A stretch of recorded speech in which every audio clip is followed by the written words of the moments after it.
Have you ever heard of a king who had only 4 great-grandparents instead of the usual 8? It sounds like a riddle, but it was the reality for King Sebastian I of Portugal, one of the most tragic and fascinating figures in European history. His story is a chilling lesson in how family trees, when they don't branch out, can lead a nation to ruin. Let's rewind to the 16th century. The Portuguese royal house, the House of Aviz, was at the height of its power. They had built a vast global empire, stretching from Brazil to India. But behind the glittering facade of wealth and glory, a dangerous practice was taking root: inbreeding, to consolidate power and keep royal bloodlines pure. They married cousins, uncles, and nieces. For generations, the Aviz family tree became less of a tree and more of a tangled wreath. Then came Sebastian, born in 1554. His birth was hailed as a miracle. His father, John Manuel, had died of a mysterious illness weeks before Sebastian was born. His grandfather, King John III, was old and frail. Sebastian was the last male heir of the main Aviz line. The future of the entire Portuguese empire rested on the shoulders of this one baby boy.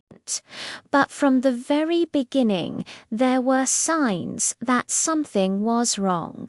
Sebastian was a sickly child. He was prone to fevers and illnesses that left him weak.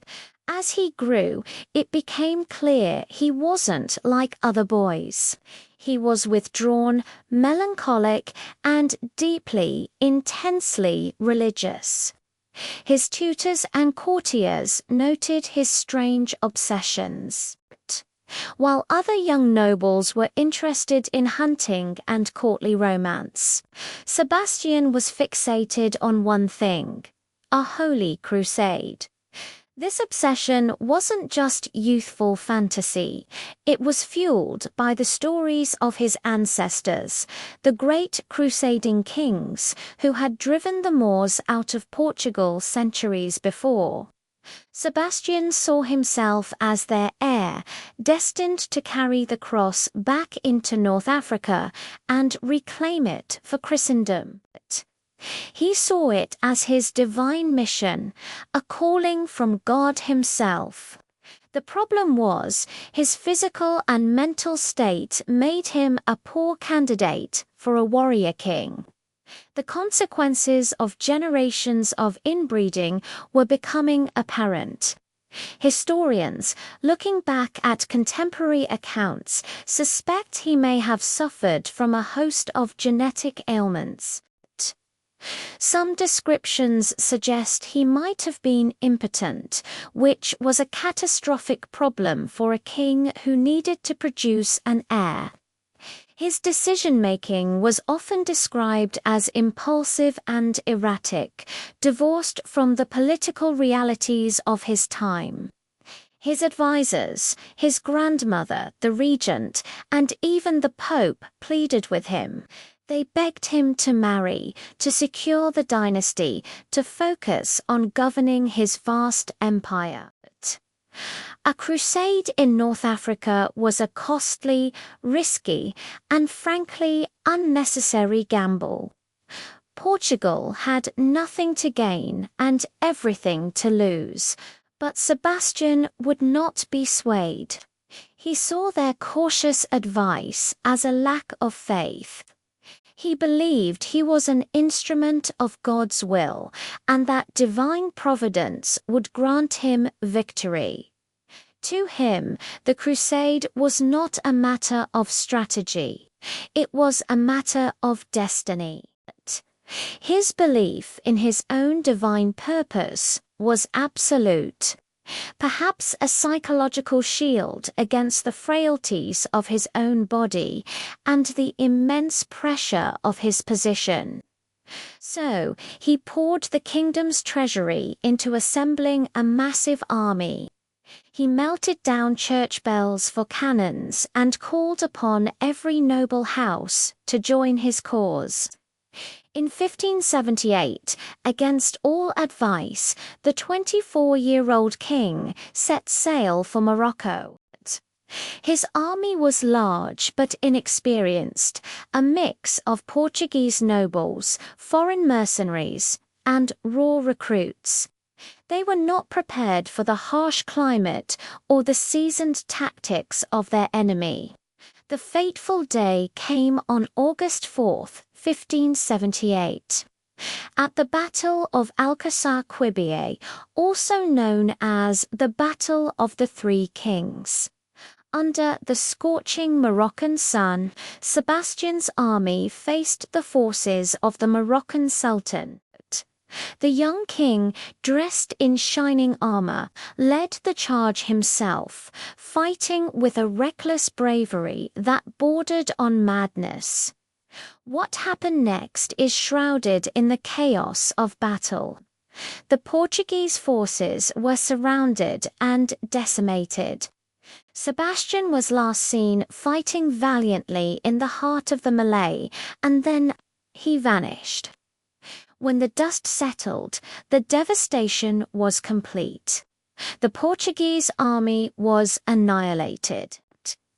The flower of the nation's nobility lay dead on the battlefield, and King Sebastian was gone.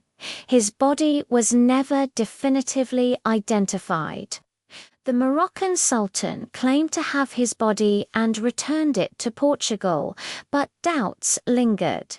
How could their divinely appointed king, their messiah-like figure, simply be killed like a common soldier?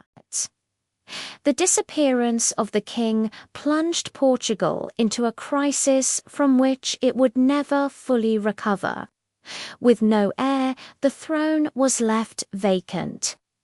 This power vacuum allowed King Philip II of Spain, who had a legitimate claim through his mother, to march in and seize the Portuguese crown.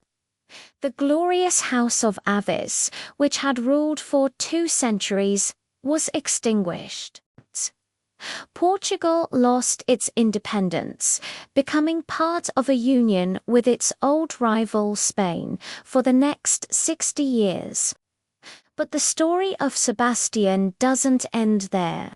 In the hearts and minds of the Portuguese people, he didn't die. A powerful messianic myth known as Sebastianism was born. People refused to believe their king was dead. They believed he was in hiding, perhaps on a mythical island, waiting for the right moment to return and restore Portugal to its former glory. For decades, even centuries, a series of impostors appeared, each claiming to be the long-lost King Sebastian, ready to reclaim his throne.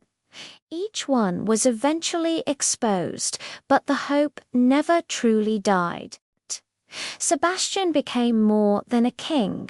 He became a symbol of lost greatness, a national myth of hope and redemption during dark times. Looking back, it's a tragic tale. Sebastian's crusade wasn't just a political blunder.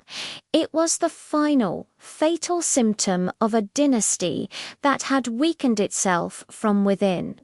The very strategy of inbreeding, designed to protect the family's power, ultimately led to its destruction.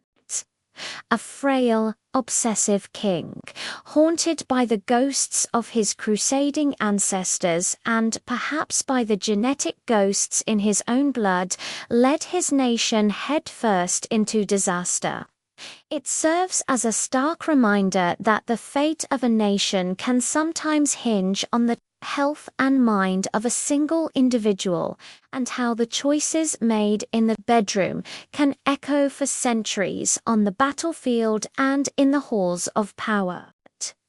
The boy king who had only 4 great-grandparents ended up costing his country its crown, its independence, and its golden age.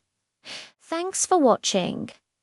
If you found this dive into history interesting, please hit the like button and subscribe for more stories from the strange and fascinating corners of the past. See you next time.